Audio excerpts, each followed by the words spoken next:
Why did Rome, the most dominant empire of the ancient world, fail to conquer the Kingdom of Kush? It wasn't just bad luck. It was a clash with a civilization that had mastered survival, warfare, and politics long before Roman legions ever marched south. Kush wasn't some remote outpost.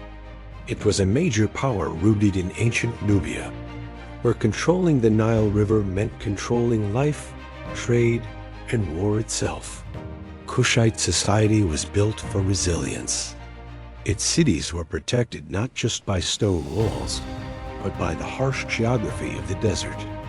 Its economy thrived on gold mines that Rome desperately wanted, and its armies were trained from childhood to fight in extreme heat, where sheer discipline wasn't enough. While Roman legions relied on rigid formations, Kushite forces were masters of mobility, archery, and using the terrain. They turned the desert into a killing field where heavily armored soldiers were a liability, not an asset. The Kushite queen, Amanirenas, understood this perfectly. She knew Rome's greatest strength was also its greatest weakness.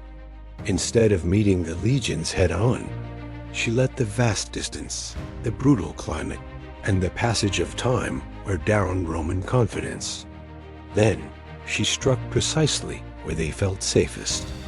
Kushite archers, famous across the ancient world for their deadly accuracy, used long-range tactics and poisoned arrows to harass Roman columns relentlessly. No march went unchallenged, and no camp was ever truly secure. Roman records are suspiciously vague about these campaigns, barely mentioning them. But archaeology tells a different story. We found burned Roman forts, abandoned outposts, and hastily built defenses that suggest panic, not control. Kush wasn't just resisting an invasion. It was dictating the terms of the war, forcing the mighty Roman Empire to react instead of command. But Kush posed an even deeper threat to Rome's ideology. Rome justified its conquests by claiming to bring civilization to so-called barbarians. Yet Kush was a highly advanced, literate society. It had its own writing system, magnificent monumental architecture, and a complex state religion centered on the god Amun, a deity even Egyptian pharaohs revered. Kushite kings and queens ruled with a mix of divine authority and military skill.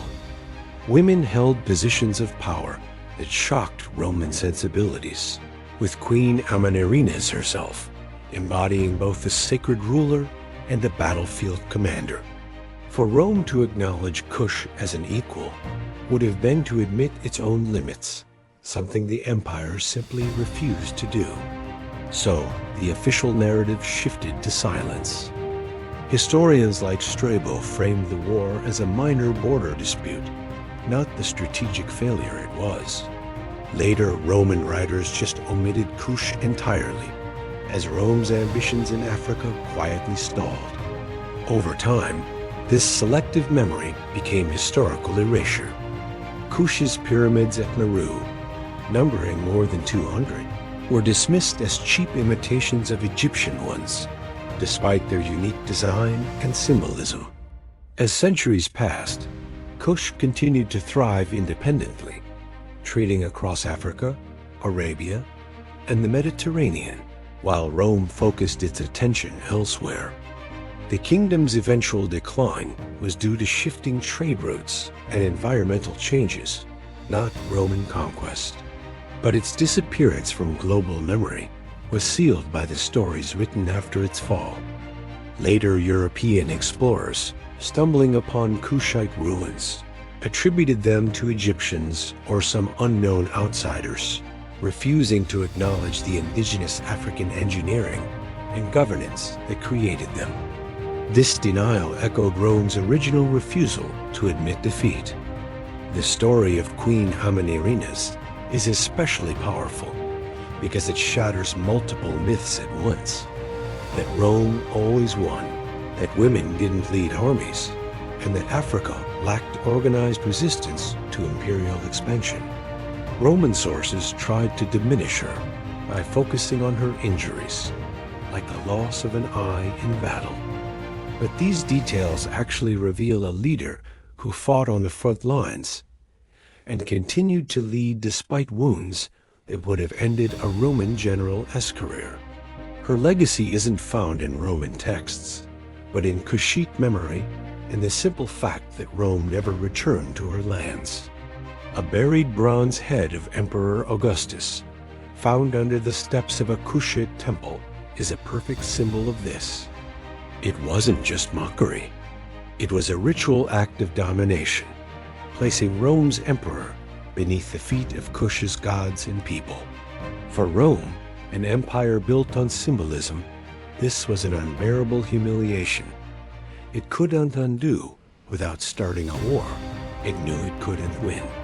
Today, archaeology continues to reveal Kush's complexity, from advanced ironworking to sophisticated urban planning.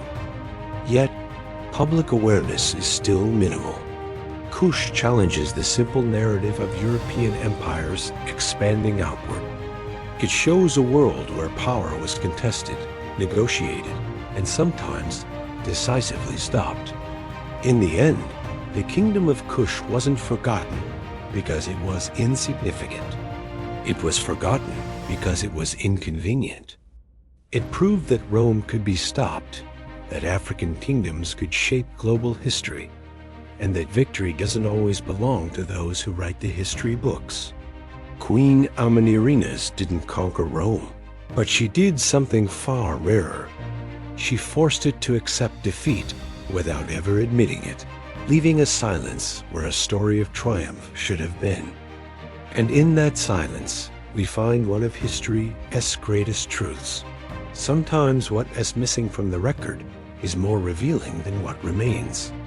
Thanks for watching, and if you enjoyed this story, be sure to subscribe for more hidden histories.